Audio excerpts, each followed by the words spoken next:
Hello everyone. So today I have a very good news for everyone, all those who are there, all those who are the aspirants that are looking for a wonderful career right now, the students of the final year who want to have a good kickstart to their careers. As you all know, TCS has already announced the dates for TCS Ninja. So what I'm going to do today in this particular video is we are going to look at some important questions that had come up in previous years of TCS Ninja quantitative aptitude portion. So I'm going to first discuss some things regarding what TCS Ninja hiring is.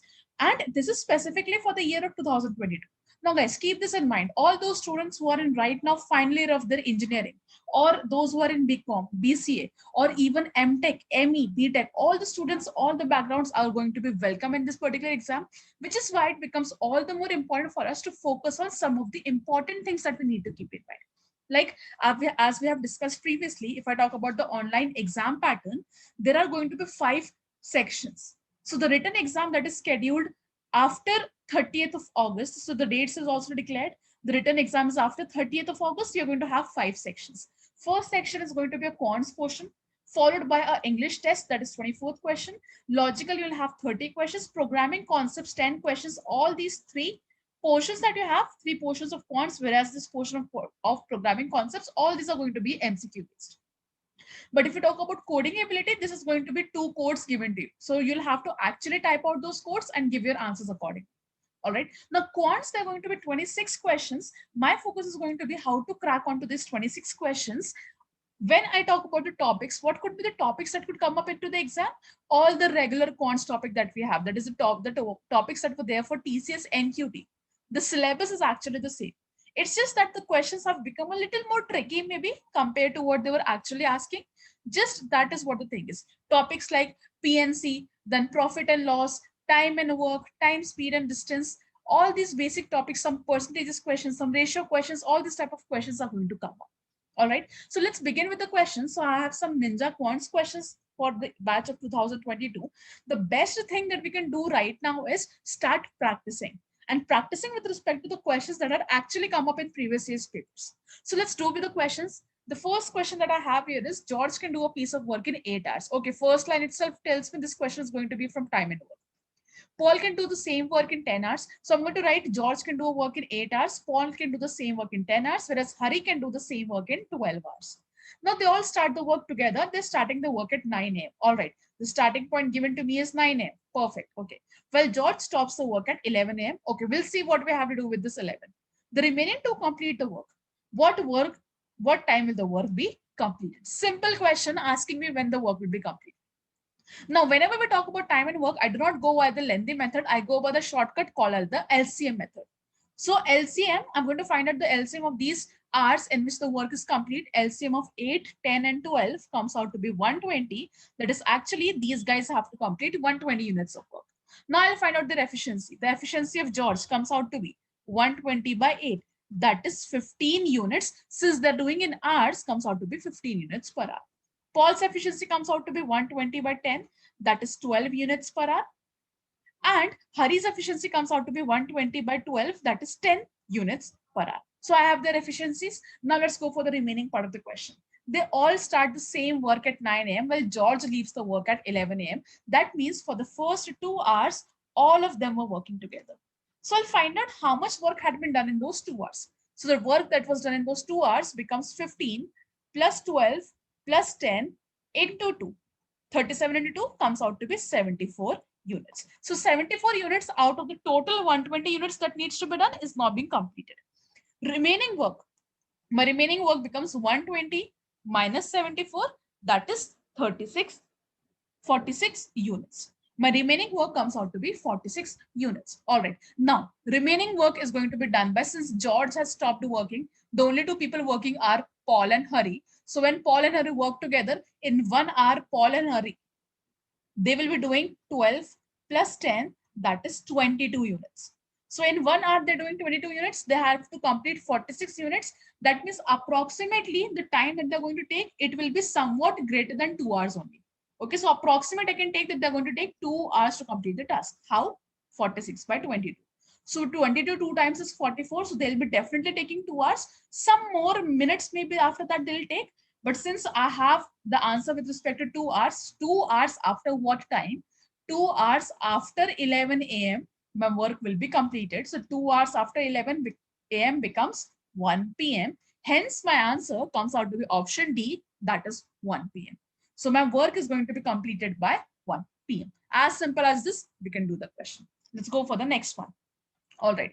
So 3 mangoes and 4 apples cost rupees 85. Okay. Now I'm taking the mangoes as M. Let's take apples as A. Okay. So something is given to me. Okay. This makes it clear that the question is going to have some kind of equations.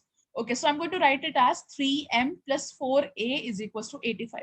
So I'm taking M to be the cost of 1 mango, A to be the cost of 1 apple. Total costing is given to me as 85. I'm forming my first equation. Now 5 apples plus 6 peaches. Okay, we have one more variable. Let's take the peaches as P. So 5 apples plus 6 peaches is given to me as 112 rupees. Perfect. Second equation. Now third equation says 6 mangoes. Okay, 6 mangoes plus 2 peaches. All right, is equals to 114 rupees. This is my third equation. All right. What is the combined price of 1 apple plus 1 peach plus 1 mango? That is what we're looking for. Okay. So that's what the simple question is. Now I'm looking for the price of 1 apple plus 1 peach plus 1 mango. Okay. One of the methods of doing this could be if I just add up all of these equations and try to reduce it in terms of just simple M plus A plus B. But that is going to create a lot of issues because all the variables are not going to be on the same range. Next method could be if I'm trying to doing this using matrix. Now, if you're confident with respect to the matrix, you can do the method. But a matrix is going to be very time consuming. So I do not want to go with matrix either because matrices, then they take up a lot of time. I'm going to go with the simple method that is 3 equations and 3 variables. So if I try to solve the variables, I'll take the first and second equation together. Then whatever answer I will get, I will compare it with respect to the third variable. That is the third equation. On solving all of them, I'm going to get the value of A as 10. P will be obtained as 12, whereas M will be obtained as 15. All right. The value of A, P and M is obtained. Now this A, P and M were actually the cost of 1 mango, 1 apple and 1 peach. Now what they're asking me is the combined price. The combined price comes out to be 10 plus 12 plus 15, that is 37 rupees. My answer straight away comes out to be 37 rupees. That's option C. Now let's go for the next one. Okay. Next question says twin brothers Love and Kush wrote the TCS NQT test while Love scored 45% and got 4 marks below the cutoff. All right. So this guy scored a decent score, but still he was short of. Next, Kush scored 60% and got 8 marks above cutoff and got selected for the interview. All right. Congratulations to Kush. So what was the maximum marks in the test? We're looking for the maximum marks in that particular test. Now, since the things that are given in the question, they're with respect to percentages, I am going to assume something. And I'm going to assume my maximum marks. Let's say that the maximum marks of this particular test, they were 100 M. I'm assuming the maximum marks to be 100 M. So Love had got 45%. So Love's marks comes out to be 45 M. Whereas the other person, Kush, got 60%. So Kush's marks comes out to be 60 M. Okay. Now let's say all these things are assumed. I'm going to take one of the marks. Since they're asking about what is the maximum mark in the test is. All right. I'm going to assume the cutoff because everything is declared with respect to the cutoff also. So let's say that the cutoff marks is X. I'm going to say that the cutoff marks is X. Now, Love's marks, one more thing is given that he was 4 marks short of the cutoff. That means this 45 M was actually equal to X minus 4. Whereas the other guy, he got 8 marks more than the cutoff. So it was X plus 8. All right. Now, this is my first equation. First equation is actually 45M equals to X minus 4. Next is 60M is equals to X plus 8. This is first equation. This is my second equation. I'm going to do 2 minus 1. I'm going to subtract the first equation from the second one. I'll be getting 15M is equals to 12. I'll be getting 15M equals to 12. That means I'll be writing this as 5M is equals to 4. Now, why am I doing this 5M equal to 4? You'll understand this because when I look at the marks, maximum marks, I have assumed to be 100M. I got a value of 15M. So if from there I can get the value of something that is one of the factors of 100, it will become easy for me to get my answer. Okay. So if I have 5M equals to 4, 5M into 20 will be equal to 4 into 20. I'm multiplying 20 to both the sides. So 100M value from here comes out to be 80. That is what my maximum marks was. My maximum marks for that particular test was 80 marks. My answer comes out to be option D, that is 80. Very easy question. And you can see at the previous two questions also that we have done, there are not much calculations that are involved. So it's very much achievable to do all these questions within the stipulated time period. Next, okay. Now the next question seems like a big question, but no, let's read the question. Let's try to figure out. All right, the question says that Rajesh had 850 rupees in his purse made entirely of notes of rupees 50 denomination. Okay, so Rajesh has 850 rupees made entirely of rupees 50 only. Okay, I'm just writing down the important things so that we can have a check of the thing. His wife Lata, on the other hand, had only rupees 20 denomination in his purse and the amount rupees 400. All right, so wife has 400 rupees and there are rupees 20 notes only. Okay, so these are the notes that is given and this is the denomination that is given to me. That is the total amount. Let me call it as total amount. That would be better. Okay, so total amount is given to me as this. Okay. Now Rajesh and Lata redistribute the notes between the two persons so that if one were to be chosen at random and a note was drawn out from it, the probability of the note being of rupees 50 denomination is going to be maximized. So what they're doing is these two people, they do not want to do any other thing. They're playing a game. The game would be they're dividing them in such a way that when out of the two purses, I pick up any one of these purses, any one purse is picked up, it should contain 50 rupees note and the probability of getting this should be maximum. We're going to find out that. After this distribution, there will be a total of rupees dash in the purse with a larger amount of money. All right, so my task is to find out which of the purse is going to be the largest amount of money. Now, before that, the first part is the probability should be maximum. Now, there are two purses. Remember one thing, in these type of questions, I have to find out the probability of the purse also. So my probability of picking up any one of the purses, there are two purses, one of them is needed, the probability of the purse becomes 0.5. That is selecting one purse out of the two purses. Purse also needs to be considered. The next thing, let's find out how many notes were there. So if I talk about the Rajesh's purse was 850 rupees made entirely of 50 rupees. My number of notes becomes 850 by 15, 50, that is 70. Whereas if I talk about Lata, number of notes becomes 400 by 20, that is 20 notes. Okay, now I need to maximize the probability. Now, probability of selection of the purse we've already found out. Now, probability will be maximized if the two purses that I have, the first purse contains only one note and that note should be of rupees 50 only, whereas the second purse contains all the remaining 50 rupees notes, that is 16 50 rupees note, whereas I put up all the remaining 20 rupees note in there. Okay, so 20 rupees note I'm going to put up, whereas all the 16 50 rupees note I'm going to put up. So in that case, my probability is going to be the maximum. Okay, other than this, there's no other case that is going to be that will give me the maximum probability. Okay, now let's find out the overall probability. So overall probability becomes 0.5. That is the first purse if I talk about 0.5. Probability of picking up the first purse into probability of finding a 50 rupee note from here, that is 1, because there is just one note which is a 50 rupee into 1 plus. Now, if I talk about the next purse, my next purse is again 0.5 into, if I talk of probability of getting a 50 rupee note out of this note, comes out to be 16 upon 36. When I solve out all of this, it comes out to be 0.5 plus 0.22. That is the probability becomes 0.72. Okay, it will be 0.2222 and so on. So the probability comes out to be 0.722, the maximum probability that is possible. All right, now what I'm looking for is what will be the amount in the larger purse. I need to have the money in the larger purse. So the money in the larger purse is 1650 rupees note. 16 into 50 plus 20 rupees note. 20 into 20, 800 plus 400, that is rupees 1200. The money in the larger purse becomes 1200. My answer is straight away option. As simple as this, I can get my answer is option. Now, let's try the next one. Okay. The muzzle velocity of a bullet is IN 5.56, IN SAS, all those technicalities mentioned, not my concern. Muzzle velocity is given to me as 882 meter per second. Okay, a very great speed given to me. A sergeant holds his rifle facing the sky and shoots a bullet. What's the bullet's maximum reachable altitude? Okay, maximum reachable altitude means I'm looking at the height. Okay. Write your answer as numerical without any other character. So I'm just looking for the numerical part. Now, okay, if this question was given in the question, if this question was there in the exam, it would definitely be something that is input with respect to the keyboard. Okay, they have given me the value of g. G is given to me as 9.8 meter per second square already. G is gravitational constant given to me already. And they have also given me the hint, that is v square. I have to use the formula v square equals to u square plus 2gs. Whereas v square is your final velocity, okay, whereas u square becomes your initial velocity.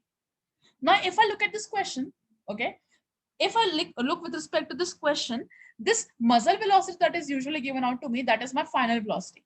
Whereas initially the bullet was at rest. Okay, so I'm going to take the value of this u as 0. Okay, s is the height that is achieved. So according to the physics, we have these 3 laws. According to those laws, this is the third law, and I can find my height if the constants and the speeds are given to me. So let's put up the values. Okay, let's try to put up the values. U, I'm taking it as zeros. So 882, the whole square is equals to 2 into 9.8 into s. I need to find out. The value of s comes out to be 882 into 882 divided by 2 into 9.8. When I will solve this, the value comes out to be 39690. That is what is the maximum reachable height. The maximum reachable height is 39690. My answer comes out to be option A. As simple as this, I can get my answer to be option A. Now, let's go for the next one. All right. So the question says a bag contains 1000 tickets numbered 1, 2, 3, 4 up to 1100. Okay, so there are 1100 tickets given to me. If a ticket is drawn out at random, what is the probability that the ticket drawn has the digit 2 appearing on it? All right, very, very, very important question. The question says that all the numbers are written out. So if there is a ticket, it will contain 1, 2, 3, and so on. The numbers are written. Probability that the ticket drawn has a number 2 written in it. Now I have a different approach. When I talk about such type of questions, I like to go with respect to cases. What I mean by cases is I will define out here the cases which don't contain the number 2. Which don't contain the number 2 because that is going to be easier to figure out compared to those who contain the number 2. All right. So numbers which don't contain the number 2, also I'm going to define the cases. First is between 1 to 9. Okay. Between 1 to 9, there's just 1, 2. That is the out of these 10 digits. Between 1 to 9, that is usually it's 0 to 9. Okay. That is the 10 digits. But here the numbers are beginning from 1. So between 1 to 9, that is out of those 9 digits, there is only 1, 2. So rest 8 do not have 2. Okay. So first case is between 1 to 9. I have 8 such numbers. Now, if I talk between 10 to 99, if I talk between 10 to 99, I'll have to look for some number of spaces. This is going to be a 2-digit number. Okay. Now, out of 10 to 99, the first space, that is my most significant bit, this is called as my MSB. My most significant bit cannot contain either a 0 or a 2. Okay, since that is not required. So this will be filled up in 8 spaces. Whereas if I look at the next space, the unit space, it can contain the number 0. See, 0, 8 is not a 2-digit number. Whereas 80 is a 2-digit number. So I cannot have 0 as my MSB. But 0 can operate the other space. But I cannot use 2. Okay, so this could be filled up in 9 ways. Total number of ways becomes 8 into 9. That is 72. The answer for the second case is 72. Now, if I look at the third case is the numbers from 100 to 999. That is all the triple digits. Similarly, when I talk about a triple digit, my MSB cannot have either 0 or 2. 8 spaces, 8 ways. Then 9 ways and 9 ways. Total number of ways becomes 8 into 9 into 9. That is 648 ways. All right. Now, I'll be looking for the fourth case. The fourth case is going to be the 4-digit number. But the 4-digit numbers from 1000 to 1099 I'm going to consider. Okay, from 1000 to 1099. This 1100 will consider separately. So the 4-digit number that we take up, okay, the 4-digit number 1 and 0 are fixed up. Okay, so since it is 1000 to 1099, 1 and 0 is already fixed. The last space can be filled up in 9 ways. This could also be filled up in 9 ways. Okay, because at these 2 spaces only 2 is not entertained. Rest any of the 9 digits would come up. Total number of ways becomes 9 into 9. That is 81. Now the last case, the 5th case, if we talk about, if there is 1011, all those considered, the last is 1100. Since this number itself does not contain the digit 2, this is going to be one case. I'm looking at all the cases where the number 2 is not contained. Okay, so this is 8, 72, 648, 81, and 1. Total number of cases. Total number of cases is going to be addition of all of them comes out to be 810 cases that don't contain the number 2. Now the number of cases that contain the number 2, they